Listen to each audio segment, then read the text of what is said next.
Perfect alignment? You don't guess, you snap. Turn on snapping with the magnet icon, or press Shift plus Tab. Choose vertex, edge, face, volume, or increment. Hold Control while transforming to temporarily toggle snap.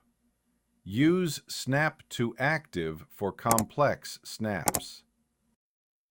The Pivot drop-down next to snapping switches pivot behavior, median point, individual origins, 3D cursor, active element, and bounding box center. Use 3D cursor pivot when you need to rotate or scale around a custom point.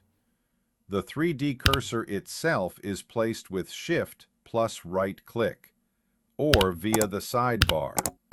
Use Shift plus S to open the Snap Pi menu.